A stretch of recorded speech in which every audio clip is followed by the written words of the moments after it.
Hello, welcome to Aging Well in America. Every day, up to 10,000 people in the United States turn 65 years old.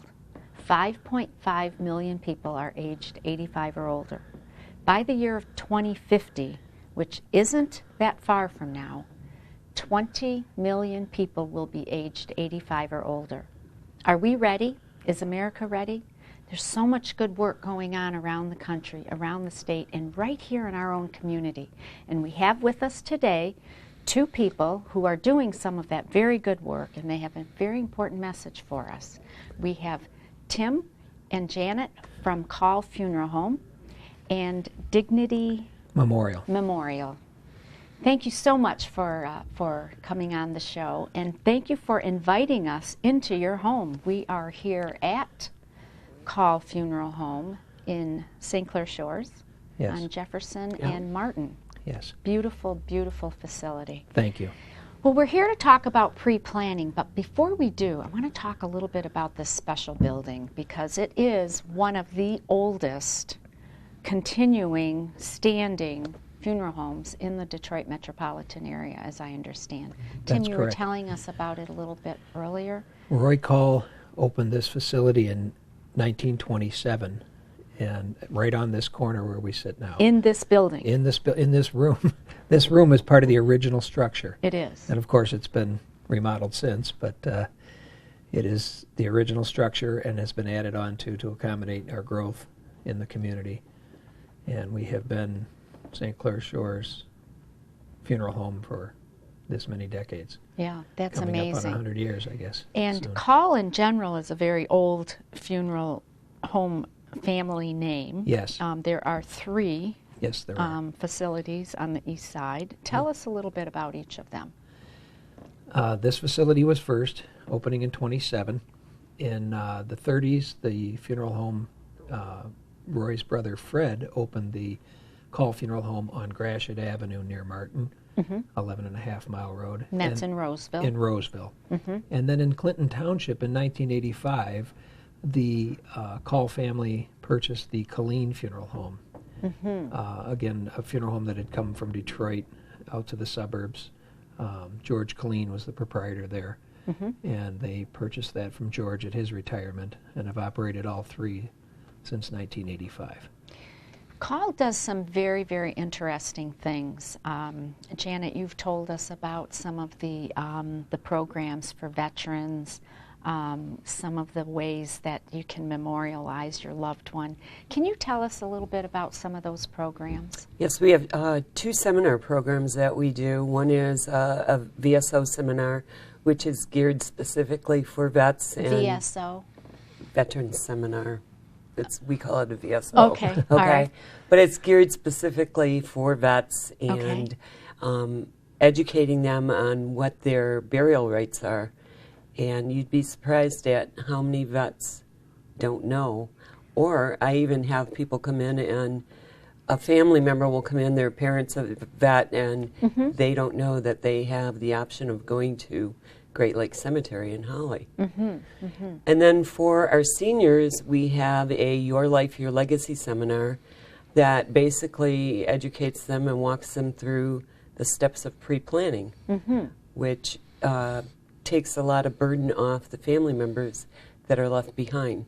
So pre-planning, of course, is one of your main messages, the importance of pre-planning, the economics of pre-planning. So walk us through the steps. If I'm going to pre-plan my funeral today to take the burden off my daughters, what does that process look like? Well, you would call us up and we would schedule an appointment and you would come in and I would sit down with you and go through all of the steps. Basically the same thing that a director does in an ad-need situation, and we get a contract together and start you in either a payment program or you can pay up front. We have all sorts of programs that we can talk about and work something out to accommodate anyone's finances. And I take you through the steps of, picking out the casket, picking out the out-of-burial container, what kind of service you want, flowers. You can pick out prayer cards and the verse that you might want.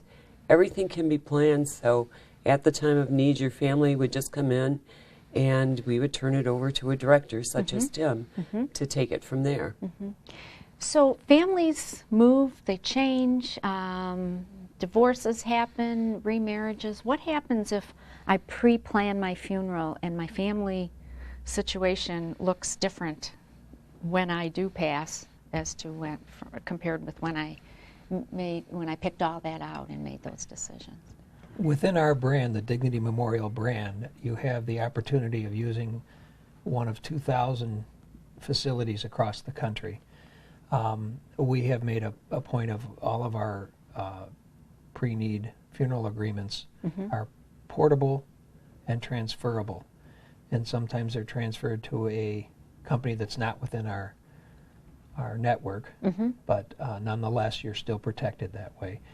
When you select in Michigan by law, you're selecting your funeral provider at the time of the services, but it doesn't necessarily have to be the funeral provider at the time of death. It doesn't? No. Okay. So in other words, you will work with wherever that person is living, you will work with a facility in that person's location. Yes. At the time of Their death. new location. Okay, okay.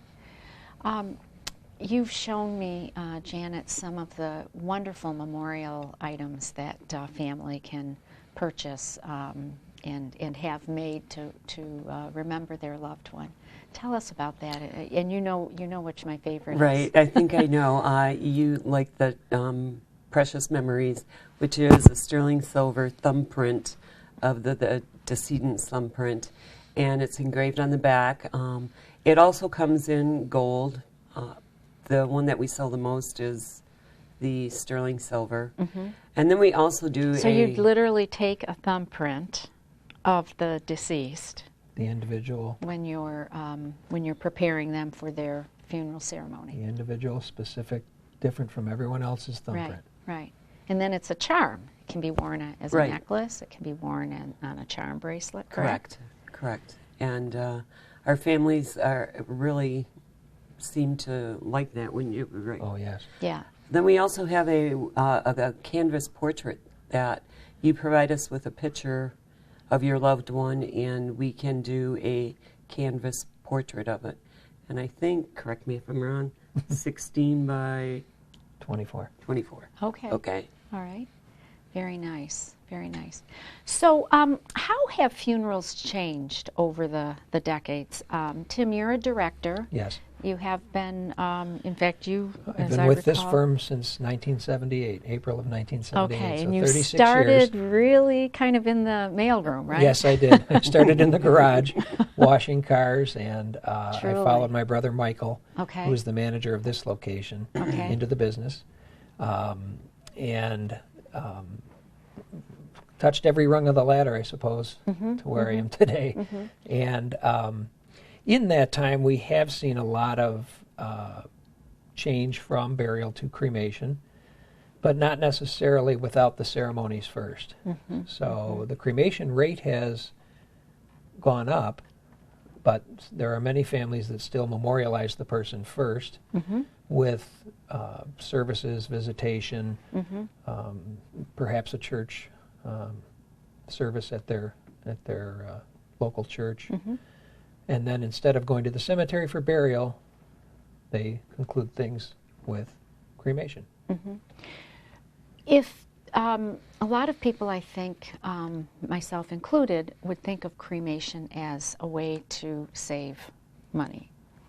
Can be, but not necessarily, because as you explained, the ceremony and a lot of the ritual still can happen with a cremation. That's correct.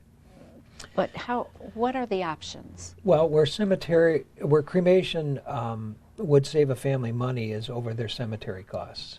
In Michigan, anyone who handles the cremation is licensed as a cemetery, and they would have that fee balanced against the price of a grave, the opening and closing of that grave perhaps, and then an outer burial container, which is a concrete receptacle, not required by Michigan law, but required by many cemeteries in this area. Oh, is that right? As part of their own rules and regulations. Okay. So those three expenses could run in the neighborhood of $3,000. You haven't walked into the funeral home yet when we're speaking burial, and it could be less than $300 for cremation at that same cemetery. Okay. And again, without having walked Right. into the funeral home yet. So in terms of your final disposition, that all occurs within the gates of a cemetery. It can include entombment, burial, or cremation. Okay. I know many churches, the Catholic Church, certainly expect that the remains be put in a final resting place and not scattered or yeah. separated. That's correct. Yeah. Yeah, the Catholic Church does require that, or recommend and require. Asks strongly. And they also would like to see the body reverenced at the Mass of the Resurrection prior to cremation, rather than having a cremation first and bringing the cremated remains to the Mass. Both can occur, but the preference of the Church is the entire body first is reverenced by the Mass, and then the cremation to follow. I see. In the funeral home here, do you have situations where there is no body to observe? It's only the remains, the cremated remains? Yes, we do, and sometimes it's not even the cremated remains. Sometimes it's flowers and photographs. I see. And the family comes together to celebrate that life. Okay. With the remains of the person, either in full body form or cremation. Or through cremated remains, either way. Okay, very good. So really, anything a family wants, you can accommodate. Right. Our basic premise is not to say no. If it's legal, we'll see a way to. And there are legalities around this Yes. For good reason. Yes. Can you speak to some of those? Some of the requirements under the law may require embalming. For instance, when someone doesn't want embalming, but if a certain length of time has passed between the death and the visitation or viewing or final disposition, then the law does allow us to embalm. That would be one of the primary ones where we get, especially with the cremation question, do we have to embalm the person? So that's one of the main questions that we get most often. I understand. Okay. Going back to the pre-planning, Janet, I know you have a nifty guide, the personal planning guide. Yes, I have a personal planning guide with me, and we're inviting all your viewers to give us a call, and we will get them one. This is a comprehensive tool for somebody to help them get their things in order. And it starts out with first a vital statistic page, and this is everything that we would put to record on a person's proper death certificate. Then we go over to where they can put in what kind of service they would like to have and how they want to be memorialized. And it goes all the way through to if they're a vet, you know, what their vet benefits are. People that, let's say you weren't in touch with all of your family members, but you wanted certain people to be contacted at the time of your death. That can all go in this book as well. Oh, my. And all of your financials, if you like. Okay. So it's really a big thought starter. Right. So you don't have to sit down and think about all of this just by taking that guide and doing it kind of at your leisure. Correct. Right? And it gets you thinking about some things. And we ask all of our families to make sure that one of their family members know where this book is at, so they can understand what their wishes are. I get it. Okay, very good. And again, it's free to your viewers. Okay, and so they can just call here and you'll send them one in the mail? Yep. Yes. Excellent. Absolutely. And they would not be obligated to call funeral homes to have that. Sure. Yeah. It's welcome. We're welcome. Of course. The viewers are welcome. Yeah. So they don't have to come in. They can just call and say, please send me. Can they get it by going onto the website as well? No. Okay. They're specifically in our funeral homes. Okay, very good. I wanted to go back to some of the amenities in your various funeral homes because I know at your Clinton Township location you've got quite a big banquet room. So families that want to do everything right there the luncheon, everything they can do, and you have access to caterers and Yes. so forth. Tell us a little bit about that. How does that work? We have a wide range from snack foods and finger foods to full banquet facilities, and the catering to match. And many families, as you say, will have their visitation and their funeral and the gathering after the funeral, which is very common and a very common ritual in this area, right in the funeral home. Excuse me. They can go to the cemetery for burial prayers, graveside prayers and things, and return to the funeral home and have that kind of a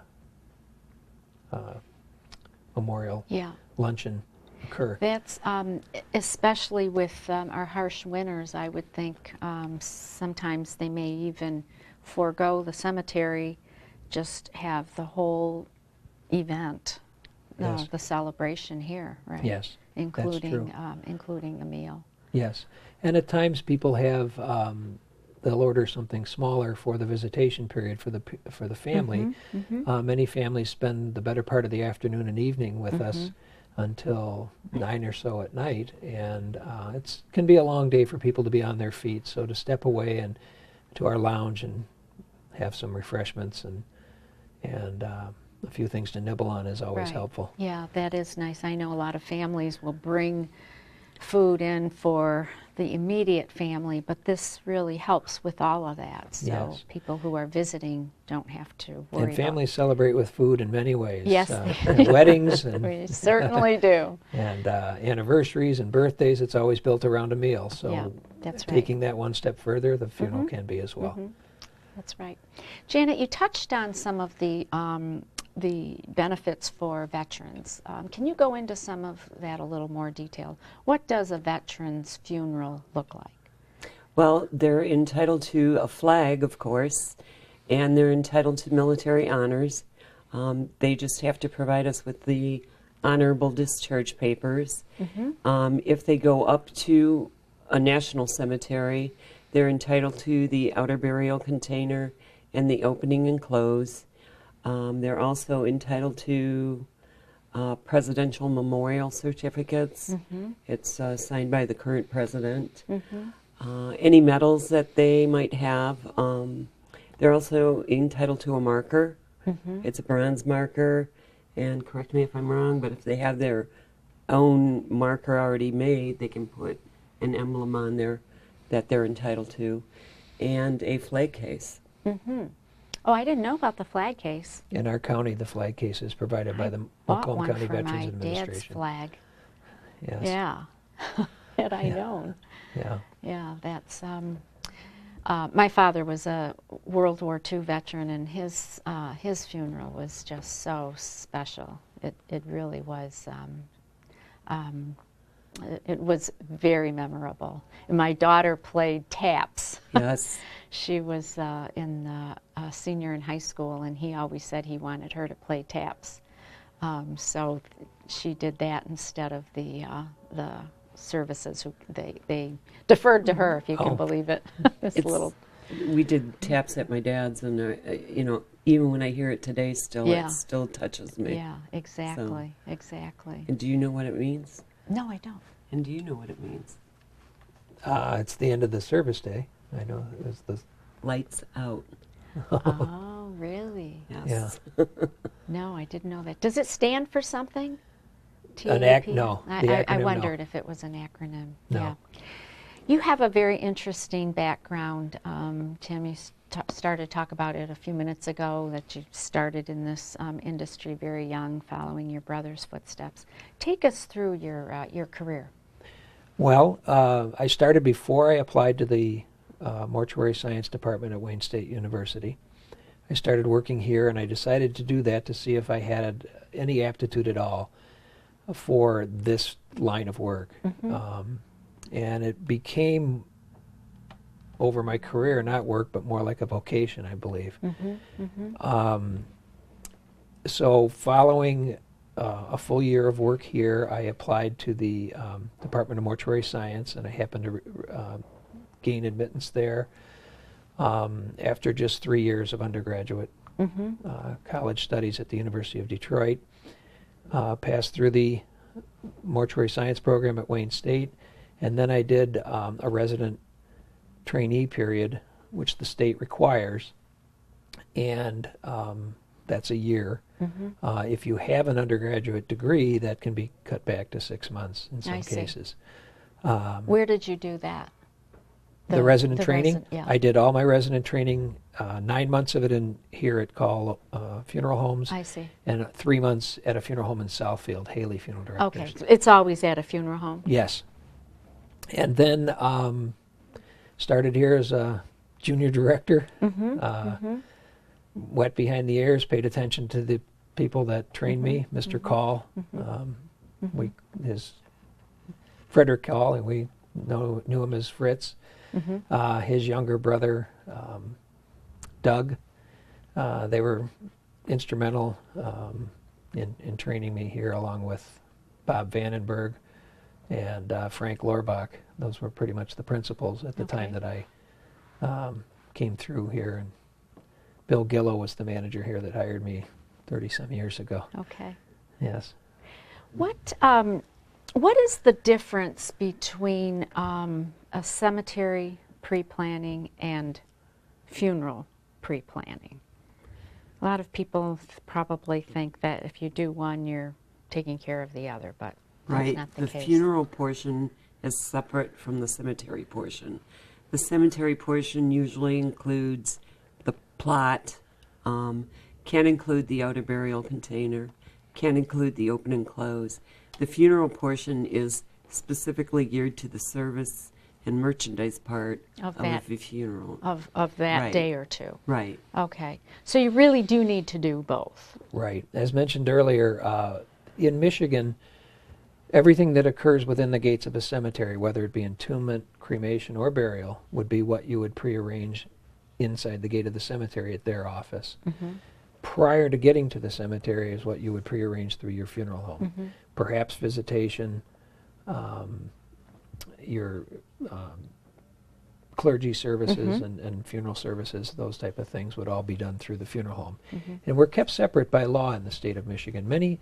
Many states, and some of your viewers may travel south. Florida is a state that you see combination funeral homes, where there's a cemetery property with a funeral home sitting right on the property of the cemetery. In Michigan, that's disallowed by law. Why is that? What's the I believe back in the intention? days where this was created and brought into law was to keep steering from occurring, where people would be forced, if they had property in a particular cemetery, to use a particular funeral home associated with that cemetery. So to keep the two separate, the law was enacted. Okay, okay. What makes Kaul Funeral Home special? It's people, number one, and the dedication that they have to seeing that families get options that they can afford, options that memorialize the person in the best way possible that we can provide for them. And also our facilities are state of the art with the luncheon facilities and the lounges and so forth. And our network. The network Dignity. The Dignity brand that we can bring, that provides for bereavement travel. If someone is out of town, we have a travel department that they can go through to get airline, hotel, car. Oh, really? All of that is provided. Tell us a little bit about that. How does that work? It's an 800 number, and they are given a code at the time that they're a code number along with the name of the decedent. And they call that 800 number and say, I have to get from point A to point B, and in return, I'll need a... So Dignity makes the travel arrangements? Yes. Really? Yes, we have a travel program through Carson Wagonlit Travel as the backer of the travel program. Is that unusual? I don't know of another funeral home company that has such a program. My goodness, I've got 9 siblings. They're all over the country. When both my dad and my mom died 4 years and 2 years ago, it was everybody in, and you can imagine, everyone trying to make their own reservations or calling us to help. And Had we only known. Yes. That Yeah. in itself, I would think, would be a big service to families these days, with being spread all over the country. Yes, and it's very convenient for getting the accessibility of a ticket. Sure. When there might not be one otherwise, or Yeah, have to wait a just day or two. just one more convenience and one more special thing that call does that Yes. we just didn't know about. One more thing. Well, thank you so much. I really appreciate it. Is there anything else that you'd like to add that we didn't touch on that you'd like our viewers to know about? Well, I want to make them aware that if they do pre-plan, what they're in essence in doing is locking in today's prices. So therefore, if they pass 10 years from now, they're going to get that same service for the price they lock in today. That's hugely important. Hugely important. Yes. That's why it's part of the estate plan. Mm-hmm. Not to mention the peace of mind that Correct. it really is a gift, right, for parents to give their children, their adult children, helping them with that peace of mind and that. And it's a very safe investment. It's geared such that by law the money cannot be held by the funeral home, so it's held by a third party. And it's safe, and that allows it to be transferable to a different provider at the time of death, because it's not in our control. It's in the control of a third party, and that's following the laws of the state of Michigan. Very good. Okay. Well, thank you again very much. We're happy to be here, and we're going to take a look around the funeral home here, and thank you again for inviting us into Well, we're this so glad you came. Thank very you. Thanks for beautiful having us. facility. Okay. As always, please send your ideas for future shows of Aging Well in America here to the Grosse Pointe War Memorial. We're not at the War Memorial today, but that's where the show airs out of. Thank you so much, and we'll see you next time.